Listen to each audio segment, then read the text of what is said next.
Many of the views, opinions, and themes found in Realm of the Mist Entertainment and Sounds Dicey Gaming podcasts may be unsuitable for people under the age of 17. Listener discretion is advised. Hi, this is Eddie Deezen. You're listening to Breaking the Fourth Wall. I was Mandark in Dexter's Laboratory. Ha ha ha ha ha ha ha ha ha.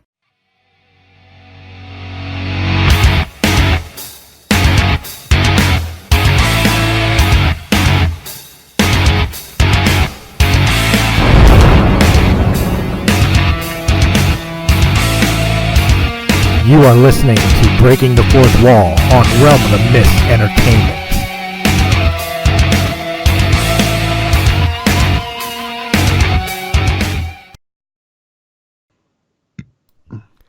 Hey, what's up, guys? Welcome back to Breaking the Fourth Wall. Today I am joined by a very special guest. He's been with us before, again, somebody who has spoken to Ray and not me, so this is exciting for me. Because I don't usually get to talk to the people that are animators or voice actors or things of that nature. So this is kind of special for me, Mr. Kennedy Phillips. How you doing, Kennedy? Hello, folks, and hello, sir. Thanks for having me. Oh, you don't have to call me sir. I work for a living. Well, if you say it like that, fine.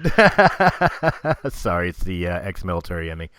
So, Kennedy, of course, the first thing I've got to ask, again, like I said in the intro, I don't really get to speak to a whole lot of animators or people who work in animation or voice acting and things like that. So, how did you even get involved? Like, what drew you to this job choice?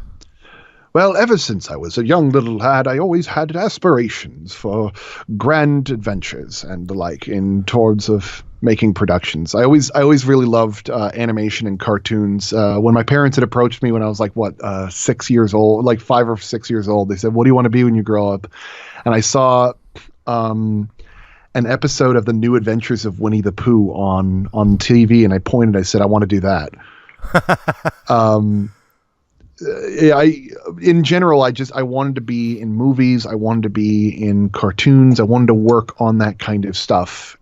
That was the world I wanted to be a part of. But unfortunately, I can't really draw. But I thought that was going to be a death knell for me going into that industry, that you needed to draw if you wanted to be in cartoons. I mean, what kind of self-respecting cartoonist doesn't know how to draw if they're going to be going into the cartooning industry? So for a while, I went into film school and those other things. But recently, I had started making a push towards animation after I finished working on my audio drama, which got a lot of really strong praise. And I met up with a gentleman named Matt Braley, who worked as an animatic artist over at Star versus the Forces of Evil, which was a series on Disney at the time. Okay. And he and I went to the same college together, and I asked him if he knew any animators that could help me make my audio drama into a cartoon. And he introduced me to the absolutely wonderfully talented Nicholas Cole Jordan, Zachary Paulus, and Shannon Merv Allen, who all three of them helped me construct my first animated short for Magus Elgar, which turned into Bridge. And love that episode. What was really amazing about it was that they had revealed to me that they were working on Hazbin Hotel, which I had been following for about a year and a half because I had been a huge fan of Vivzy Pop ever since she'd done all these music videos. She was originally most famous for doing this music video of Kesha, her song Die Young, where she had this really cute werewolf character dancing around and having a party.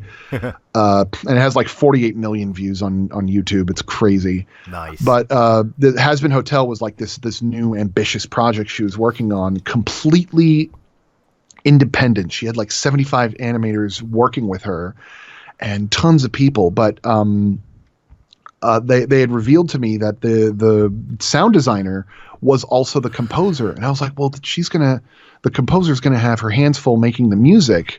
So I offered my services to jump in, and they showed them Magus Elgar and the animated Bridge short that I did.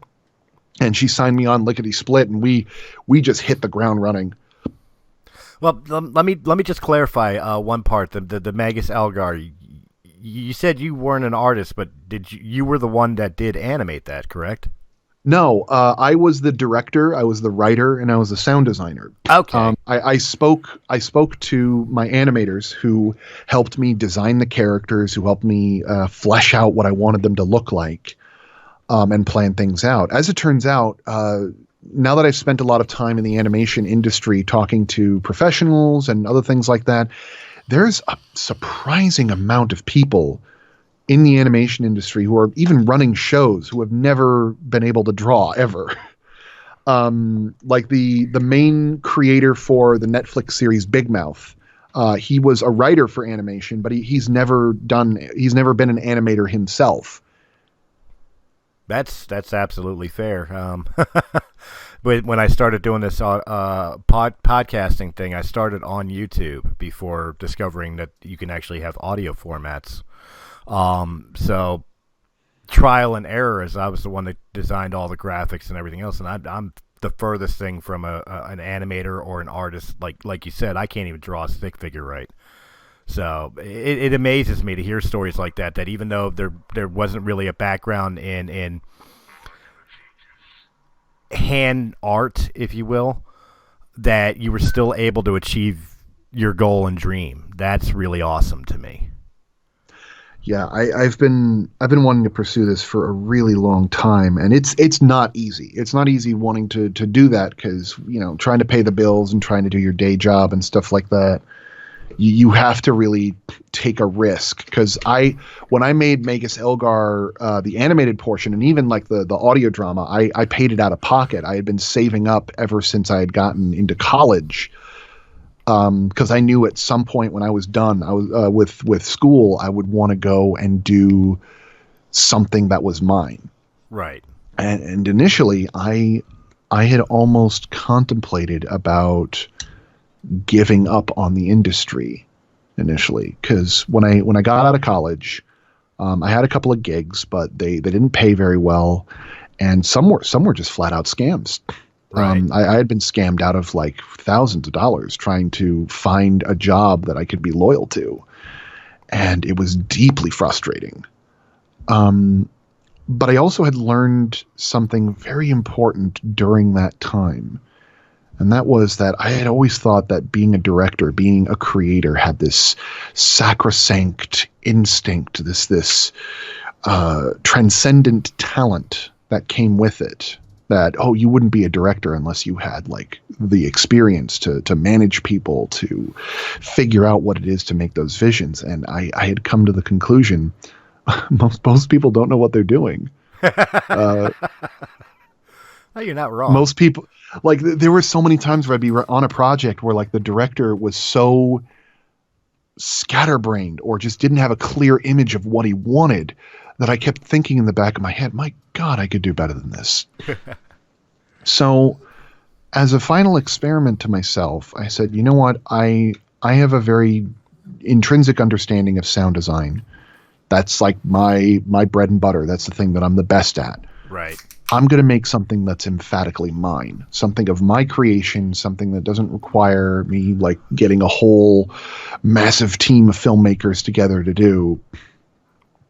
And I'm going to try and direct for myself.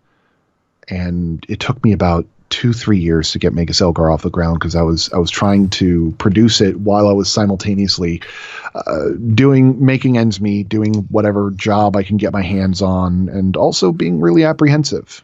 There was a lot of things that I did very slowly because I wasn't sure about myself. Right. And then a lot of the project, I had maybe like 3 or 4 technicians working with me. But for the most part, I was spearheading much of the project. And when I walked away from it, we got nominated for like Best Original Work by the Audio Publishers Association. We got nominated for Best Writing, for Best Sound Design, for Best Best Supporting Actress, Sandra Espinosa as Kaylee Fawn by the Audioverse Awards. We actually won an award for one of our trailers, of all things. Nice. We got a Telly Award for The Birth of Magic, which was part of a primer series that explained how magic and everything in our world works. Oh, wow.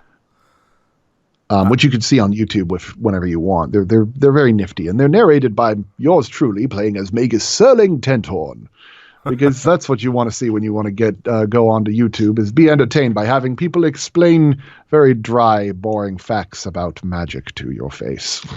You'd be surprised. I've seen people watching those ASMR videos or some of the most mundane things on the planet. You know, there's an audience for everything. But no, I mean that is absolutely amazing to me. I mean, the best description I can come up with, like the best way I could even articulate how much this impresses me, is it parallels very much to Kevin Smith in my mind. Oh boy.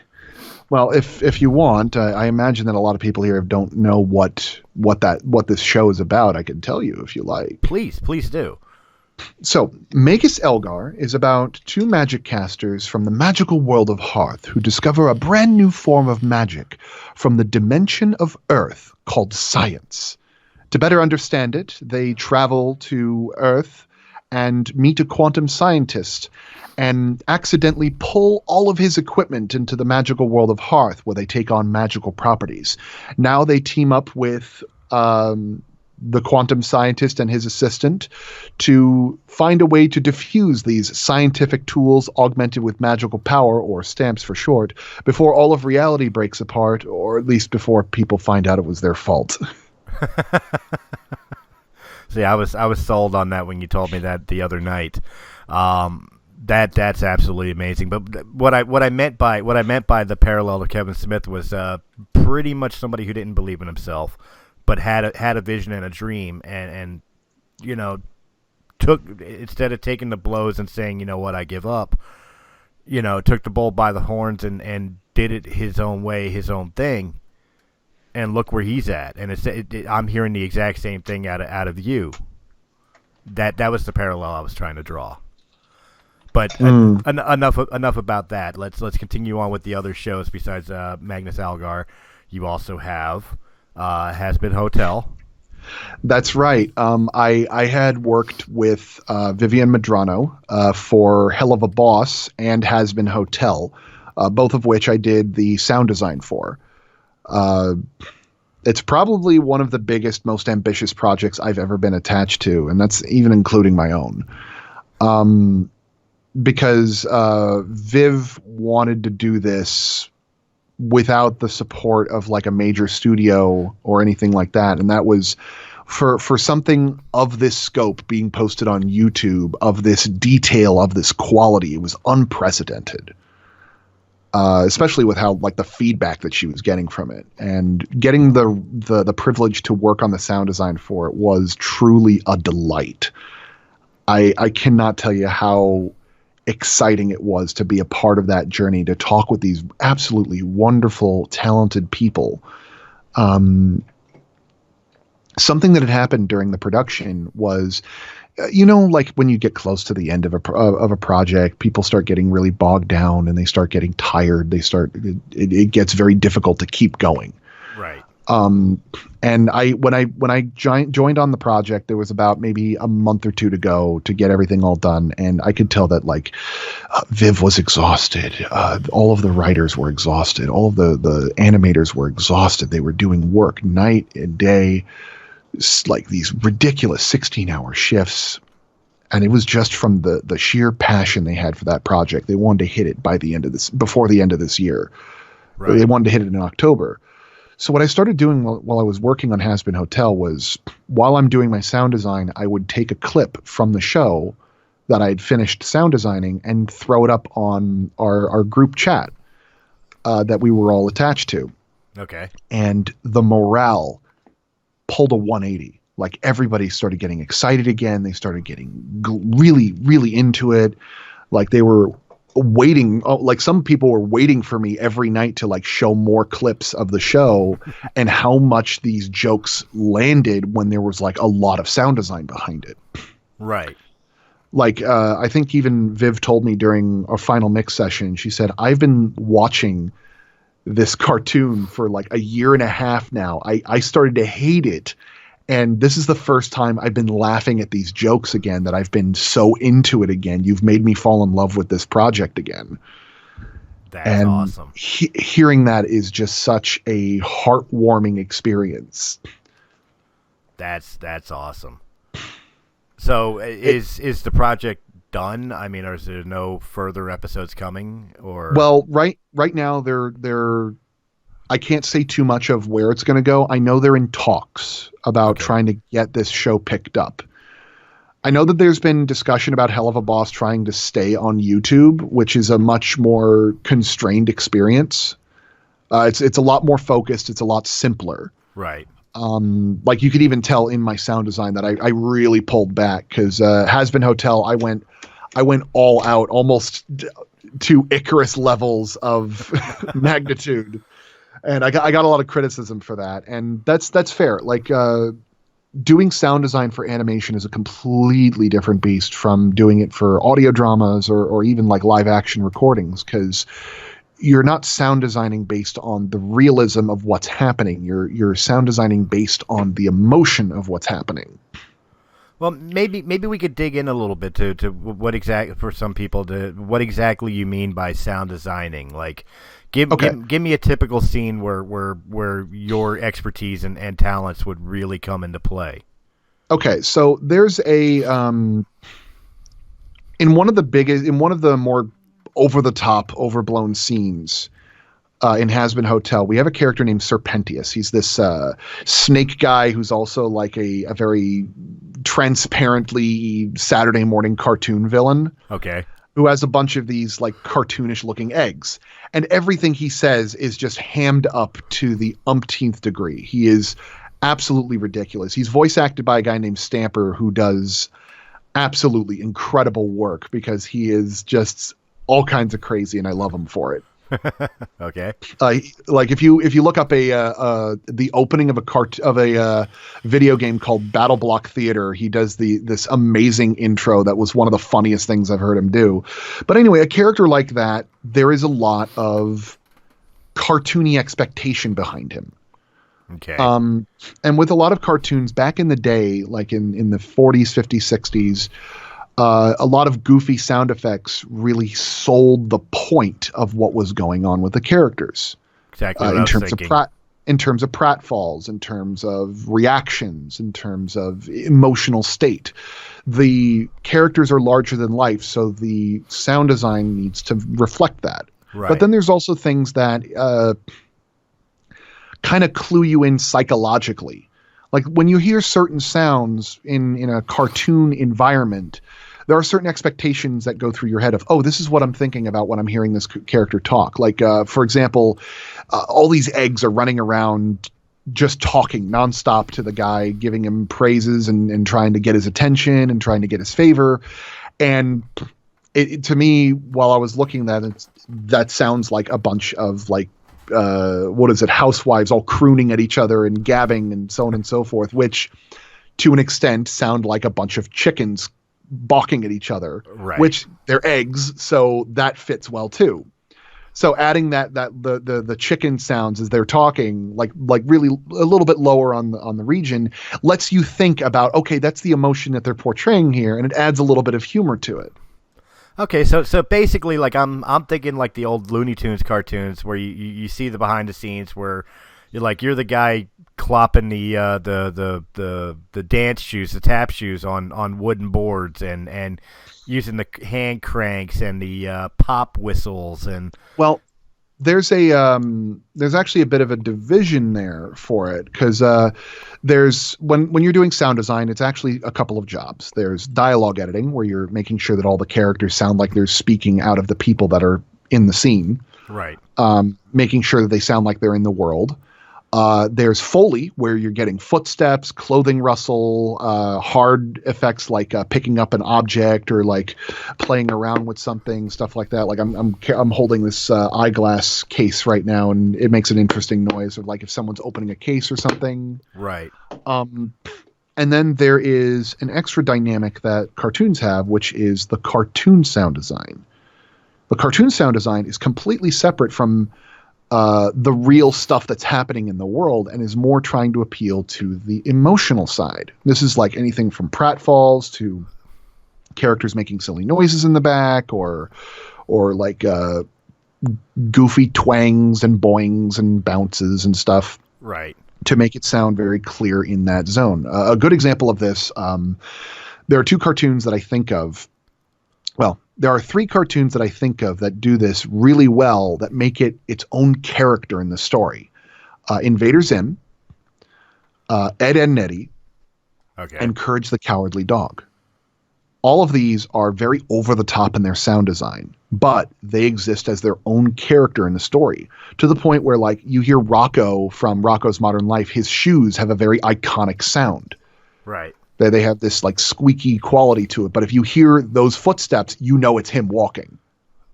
As opposed to other characters, right. As opposed to other characters. Yeah. Yeah, whereas Invader Zim, there's everybody's very twitchy, very snappy. They're all over the place. They are over the top to the umpteenth degree, where people are like screaming and doing other stuff, and there's just bizarre sounds that keep happening. Like some are like insects crawling, other things are like pigs squealing, even though there's no pig on screen. And then there's Ed, Edd n Eddy, which brings it to its logical extreme, where if you think about the premise of Ed, Edd n Eddy, it's just about a bunch of kids in a cul-de-sac in the suburbs. Right. Which sounds like the blandest thing ever. But the way these characters move, the way these characters react, they're very bendy, they're very squishy in how they move around, that if there was any pratfalls that hit them, because of the squishy nature of their animation, they wouldn't leave much of an impact. So they accentuate it by adding like the sound of like a car crash or a horse or a sumo wrestler screaming as they get hit. And it really adds to the comedy of that dynamic.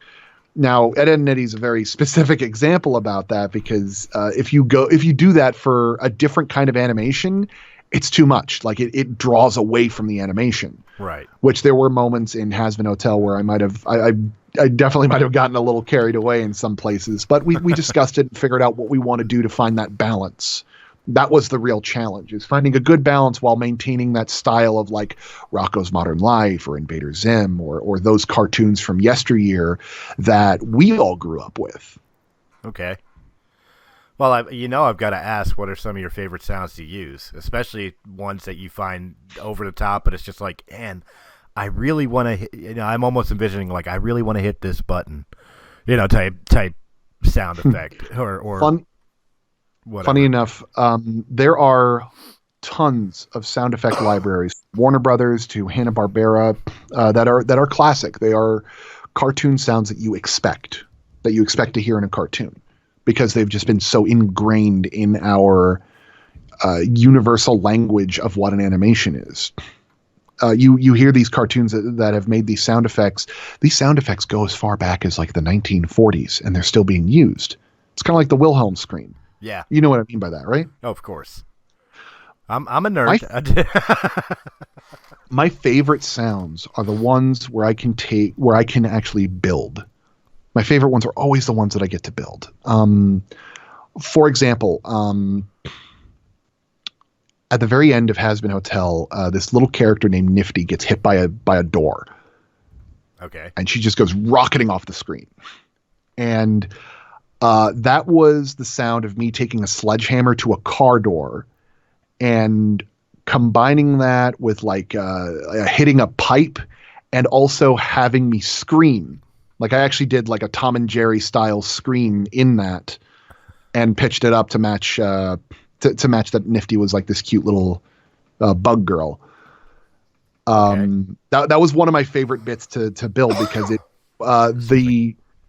the joke was already fairly strong, but when you heard the sound of her getting hit, it made it so much stronger. Okay, so now I'm getting it. I'm as I'm listening to you, I'm envisioning from a documentary I saw on Star Wars, Empire Dreams, where they were showcasing Ben Burtt running around creating sounds for the universe that had never been, and as you were describing, banging a sledge against the car door, it's like that's exactly it.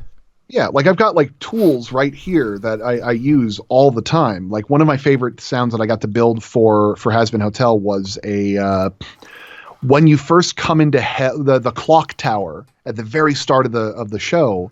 Right. I use this. I actually have it right here. Let me pull it up real quick. I have this meditation bowl that I used and just did this.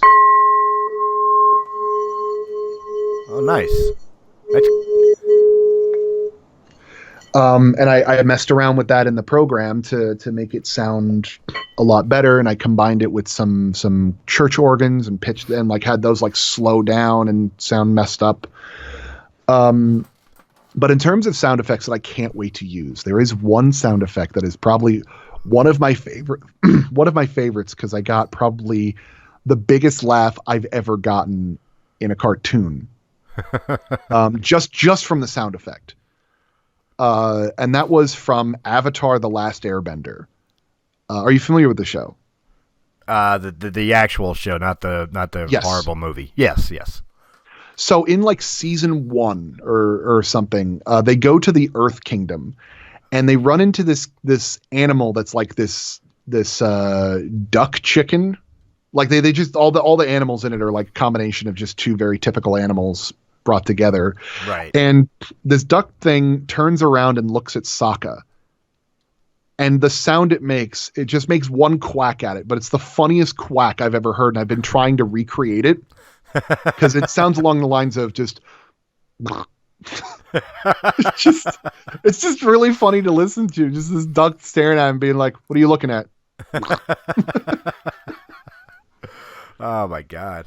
So Yeah, I'm sorry. Go ahead, please. I made one of my own for Has-Been, and I even like use it in Hell of a Boss at some point, I think. Nice.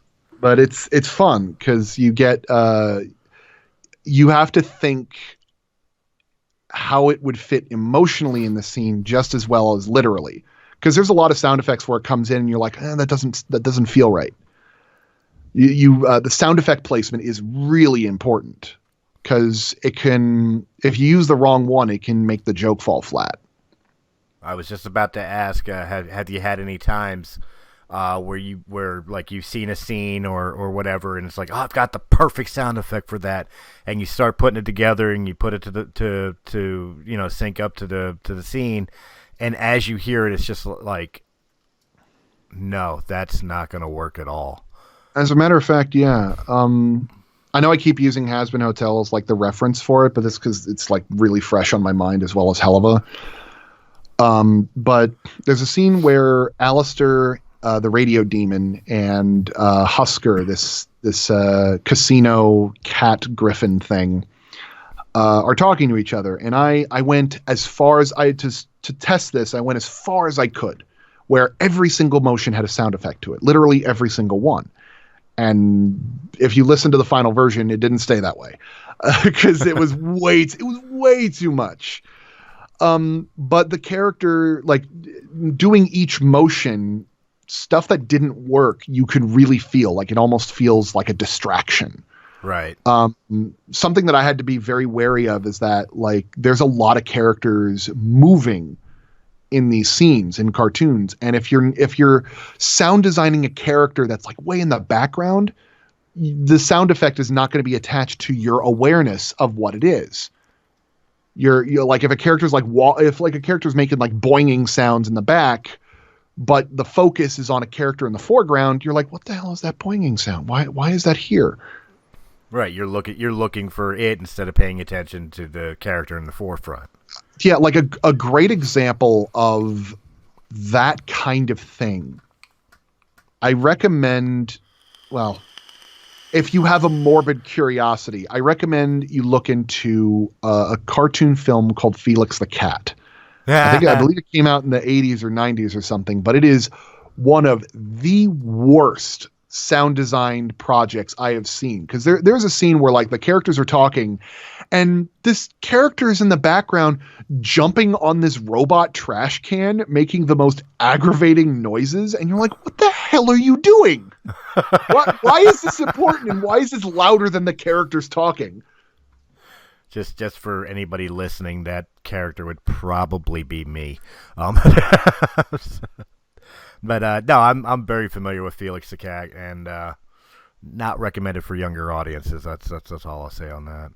But no, I mean that's I absolutely get what you're saying. Where it definitely distracts. I mean, I'm thinking like even in live action films and TV shows, where almost the background scene is either distracting or more interesting than what's going on in the front because it's drawing the attention away from the story you're supposed to be paying attention to. Mm-hmm. You know, and I could definitely see where a sound effect would do that. Especially like one of the things I was thinking about was like the old school Japanese animations that I used to watch growing up, like Star Blazers, Tranzor Z, where a lot of the sound effects were like explosions and the laser fire and all would drown out everything. It was a time when just the sound mixing for early cartoons were not great because they didn't have a lot of experienced people on that side. A lot of people don't pay a great deal of attention to sound. It's actually kind of surprising because if there's like a bad shot or something, I mean, yeah, but it's usually few and far between. But like bad sound design, that's something you really pay attention to. It's really hard to pull away from it. No, you're absolutely right, and that's what was drawing me to it. Like I'm sitting there thinking of like the first season of Voltron, you know, and you mean like early Voltron? Because I know they remade that series for Netflix. Right? No, I mean the original Voltron. I mean before the car Voltron, Lion Voltrons. And, or like, because I'm thinking of a couple myself, like Beast Wars and Reboot, where some of their sound design was like. Could have been better, but right. It's kind of weird when like I'm going through my libraries and I hear sounds that they used from their show, and I'm like, wow, that is I can't not think of this show when I hear this sound effect. Right. Well, is there any sound? I definitely got to ask that one then. Are there any sounds that you just automatically like, even from your own shows, where you attached it to a certain scenario or something like that, and now you can't unhear it as a sound effect for anything else? Kind of like the Wilhelm scream, if you will. I got two.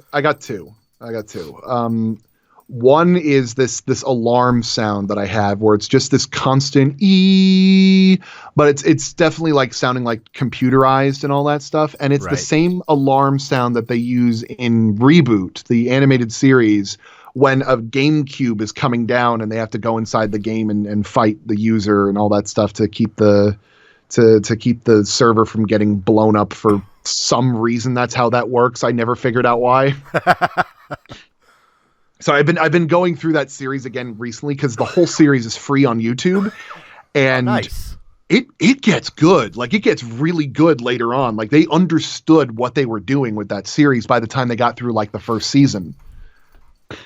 Right on. Like it's not like anything like really hard hitting. Like it's certainly no Avatar: The Last Airbender, but they have fun with their premise. Not to mention the guy who played the voice of Frollo from Hunchback of Notre Dame's the main villain, and he hams it up like nobody else. Because he plays Megabyte in that. He's just, oh, how rude. I was hoping we can do something pleasant together. Something along the lines of that. Like he's just so fun to listen to. But the other one is that, like, anytime one of the biggest problems in a lot of cartoons is that they all draw sound effects from the same libraries. Right. And the thing that drives me nuts about it is when you go into the creature sounds.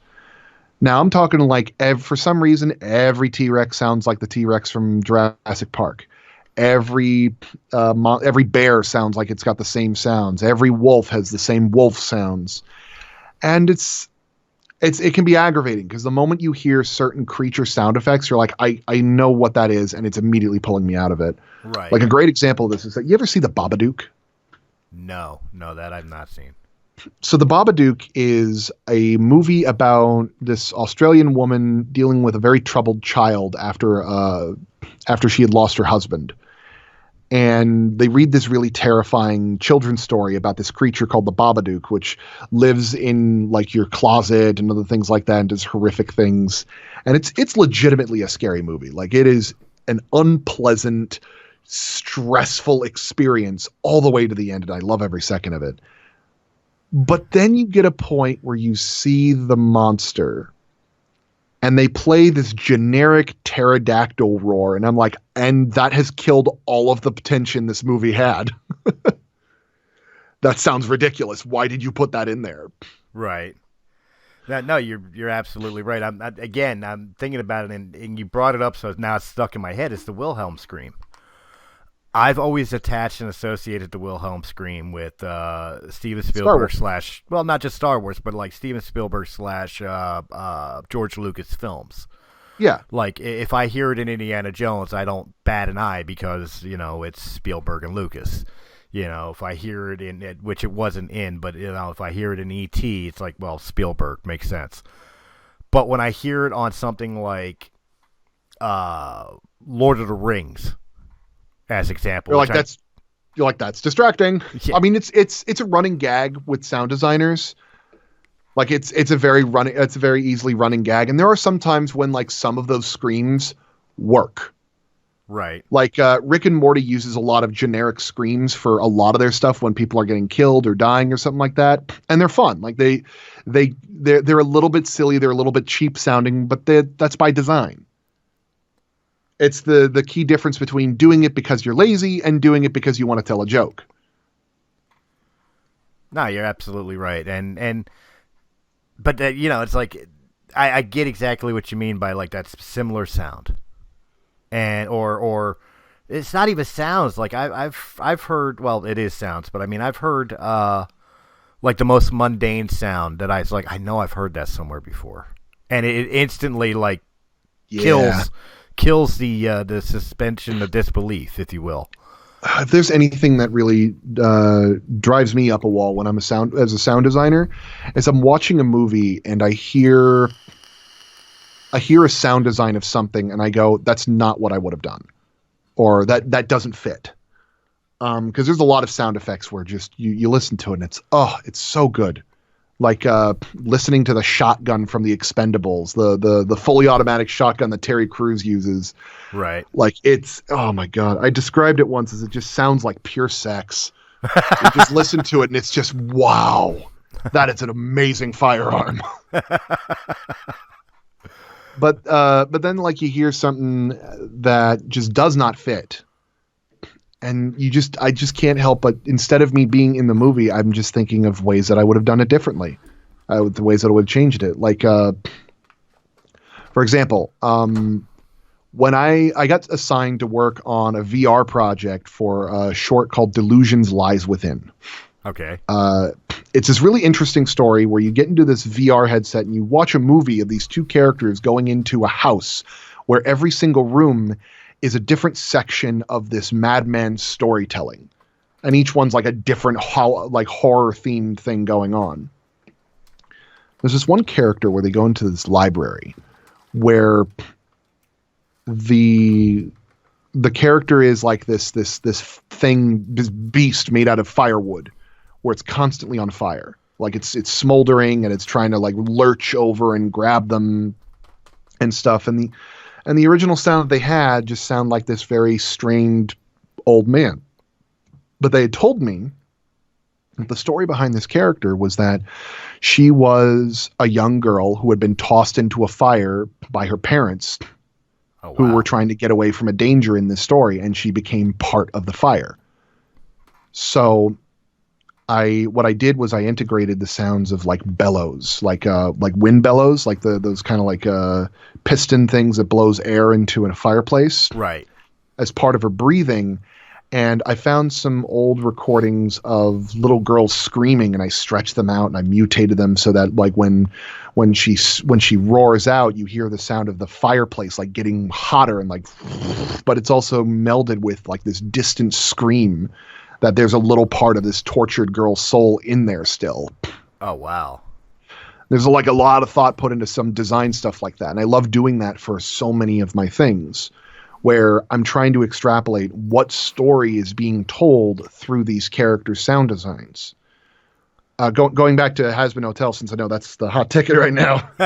um, Angel Dust is this gay, slutty spider who is the first tenant of the Has Been Hotel. Almost all of his sound design are like people making lewd moaning sounds, zippers, vinyl as he's moving around, like stuff that you would hear in a porno. Right.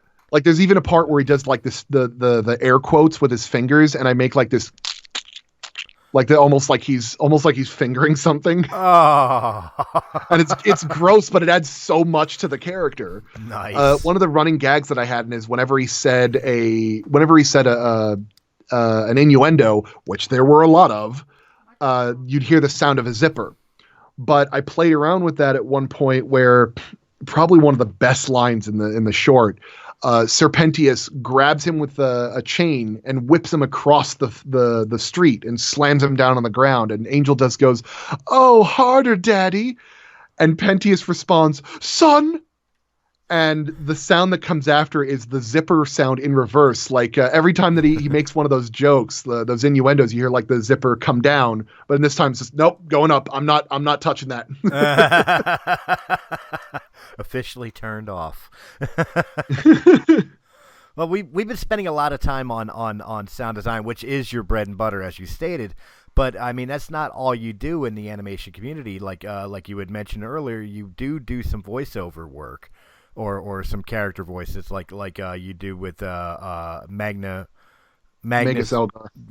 Algar, where you're basically the exposition / narrator.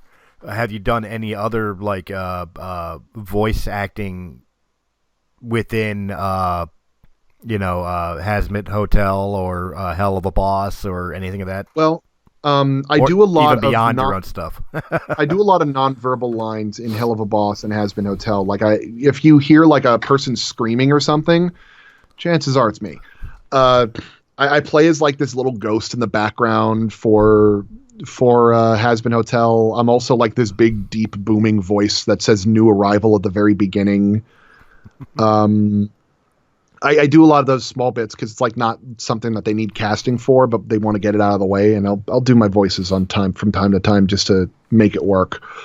But I've done other voice work. I've done commercials for like Samsung and for Apple and a couple others, but they're like very small internet projects. Okay. But the ones that I've done, like I've done a couple of voices on my own show, Magus Elgar. I play 3 voices on that. One of which dies horribly. But I also do a couple of voices for an audio drama called The Call of the Flame, which is it's a beautifully designed high fantasy experience where I got to play as like this very decrepit vampire king, where my voice had gone up into this region, sounding like I was ageless. Sorry. Nice. I usually need to be more hydrated to do that voice. Right. I get that. But I also do like the voice of a character that's a little bit spoilery in it, but it's like this guy who had been drowned and had come back to life and has this like very deep and intimidating voice with slurs. Also because he has tusks, but nice. Well, the big thing that we've talked about Has Been Hotel, and we've talked about the other projects. Let's talk about A Hell of a Boss for a bit. Okay. This, if I'm understanding correctly, Hell of a Boss is kind of your newer project. That was the newest one that I did with Vivian. Right after Has Been Hotel was finished, she wanted me to jump on A Hell of a Boss because she really liked my work. Now, Hell of a Boss was a lot more focused. There was a lot more structure, and they basically took everything they learned from the process of Has Been Hotel and whipped this thing out in less than a year. At least that's the story that I've heard about it. I could be I could be paraphrasing in some parts, but they wanted to take that process of everything that they'd learned on Has Been Hotel and bring it to this. And they have some really hard hitting performers on there. You've got Brandon Rogers, you've got Richard Horvitz, who's the voice of Invader Zim. Nice. And they are a talented bunch. Saying lots of curse words and stuff like that. If you're not familiar with Brandon Rogers, like he's this absolutely delightfully offensive comedian who does nothing but like the raunchiest, most offensive content you could find on YouTube. Like, I think one of my favorite bits is like he plays this CEO where he dresses as this woman that just does not have a soul. She's walking down the street. And it's like, Donovan, hang on. I see a gay man across the street. And she puts the phone down and goes, it doesn't get better. Jeez. And that's just like one of the lighter bits of Brandon Rogers' gamut of things. And if you like Brandon Rogers, Hell of a Boss is definitely like that energy brought into an animation. Very nice. And it was a lot of fun to work with. But one of the big things about that one was I wanted to draw back my madcap, over the top sound design and really contain myself and really challenge myself, because a lot of times what I'll often do when I'm sound designing is I will give as much as I could possibly give and then have the director or like whoever's like reviewing it with me ask to dial it back. And then we'll dial it back until we got where we want. So that way you're never feeling like you're lacking something. Right. And Hell of a Boss, want more. Yeah. And Hell of a Boss, we ended up like adding a couple of small things, but like a lot of we didn't do the acoustic signature thing that I did with Has Been Hotel, where every character has like their own specific set of sound effects. And we only did like cartoony sound effects every once in a while, like only when it really felt warranted, so that like not every motion would fit. But we also did like little cute things. Like I think I had one of this Hellhound character, Luna. She's texting all the time, and I actually put some Morse code in one of the scenes. I could see Morse code for people with texting. That makes total sense to me. Yeah, it really does. It's like, yeah, but what's shocking me about it is that how have I never put that together before until you said it? Well, there's a lot of people that like put clues and stuff in their sound design just as something to do to add to the experience. Like one that I had a lot of respect for was Hans Zimmer. You ever see the movie Inception? Yes. So Hans Zimmer took the song that they used to wake them up, the Non Je ne regrette rien. Right. He actually went and found the original LP of that in France. Okay. And he brought it in and stretched it out as far as he could to hear what it would sound like, because in the dream world, time moves more slowly. So if you hear the song, you're not actually hearing the song in real time. You're hearing like a slowed down version of it. Okay. And as you go deeper, you hear it slower and slower and slower. And if you stretch out that song, the beat is the actual main beat they use for the composing in that movie. Oh, wow. The blah, blah, it's actually that song slowed down of what it would sound like. And they just added an orchestral backing to it.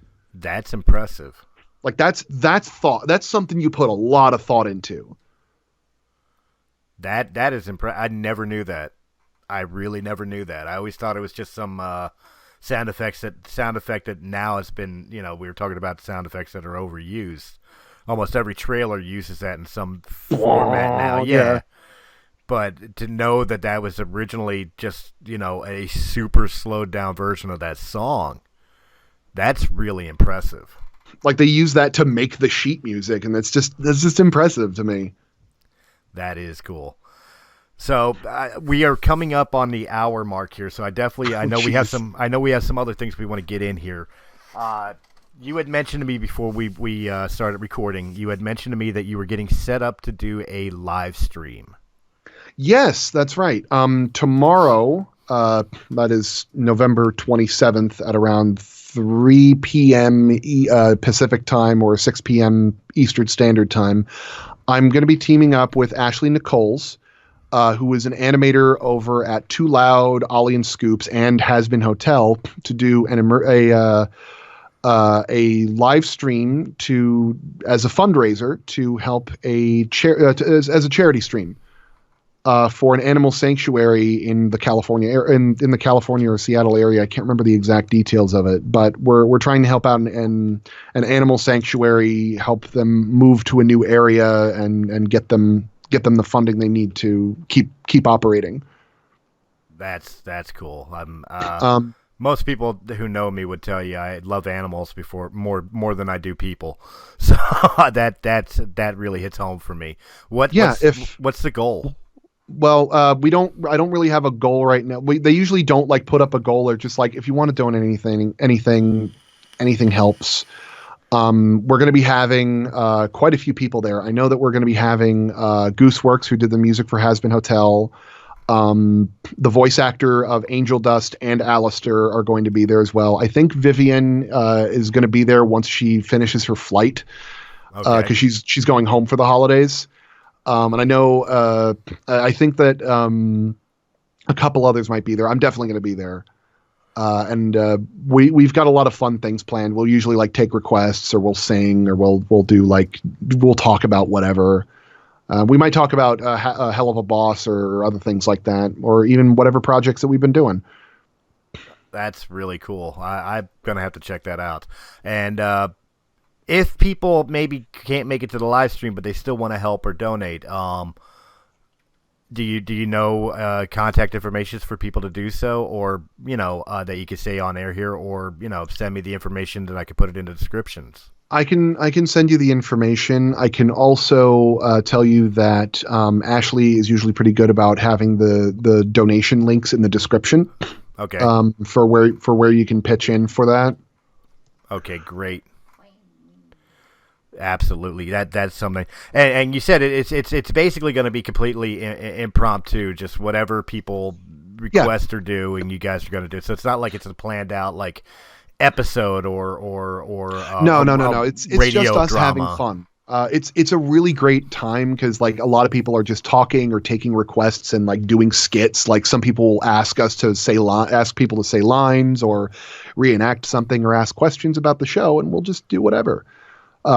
What's really fun is that a lot of people who watch the streams will take segments from the live stream and animate them as animatics. Oh, nice. And those are always a blast to watch. Like if you look up like Ashley Nicole streams, there's like tons of animatics on YouTube.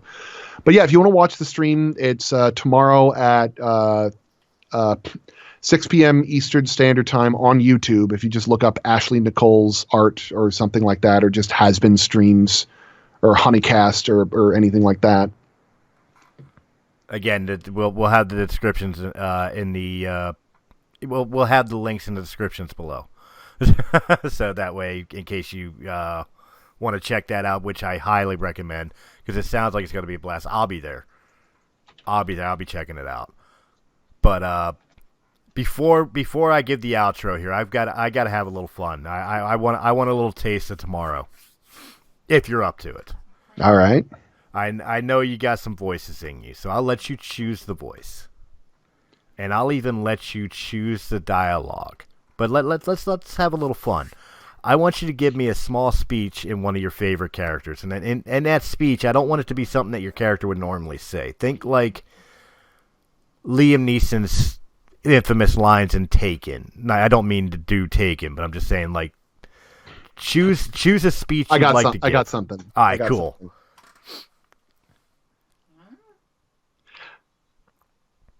This is the message to someone who had visited my house without giving me the opportunity to come and greet them. I'm unsure who you are, and I don't know why you had decided to come into my home. But I want you to know that it has not gone forgotten. I'm going to go out of my way and find every waking second of my life dedicated to finding who you are and why you are here. And when I come meet you, I'm going to take you out to dinner like I should, In the first place, because I am a gracious host. And I hope you understand that. That is my warning. I'm coming for you. Awesome. Where can people find you if they want to get in contact with you? Well, you can always visit my website at kennedyphillips.org. That's where I've got my showcasing my reels for voice acting, sound design, and video editing, which is also a thing I do.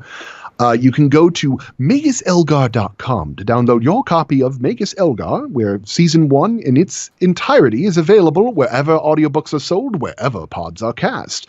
You could visit us on YouTube, on Spotify, or iTunes to see wonderful trailers talking about the world and also seeing the animations. And you can also find me on Twitter as Magus Serling or Instagram as the exact same thing. And please feel free to take a look at some of my other stuff. I really hope that you decide to listen to Magus Elgar.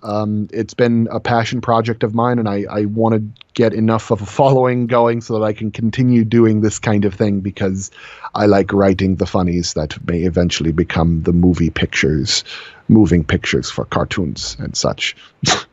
I'm down with that. That plug collapsed pretty quickly. I apologize. No, that's quite all right. It's, you know what, it kind of fit with the whole theme. It really did. Because it almost felt like the Magnus Algar thing, where it's like, I've got this plan, it's grand, it's adventurous, and no, that didn't work so well. Let me just put a sign that says bridge is not a bridge. See, I told you, I got that joke. And of course, guys, Yep. Breaking the Fourth Wall, you can find us on Realm of the Mist Entertainment's YouTube channel, along with all the other great podcasts. And, of course, check out our sister channel, Sounds Dicey Gaming, which is where we have all our great D&D content, tabletop role-playing content, where you could hear us miserably trying to do voice acting like Kennedy here. And, of course, Be sure to watch Beyond the Fourth Wall.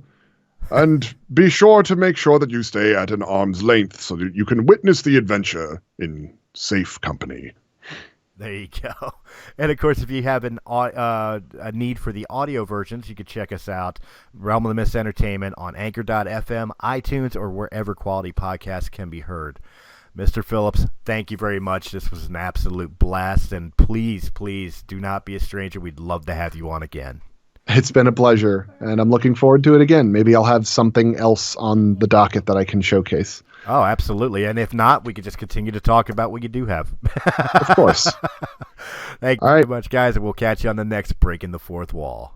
Stay tuned, acolytes.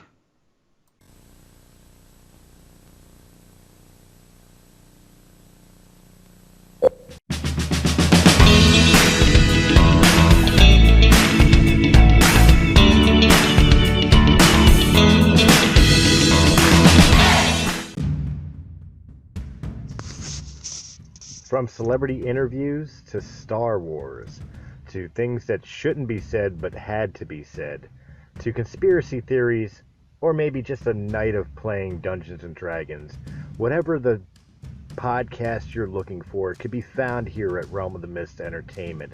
Make sure you check out all of our shows, because there's something for everybody there.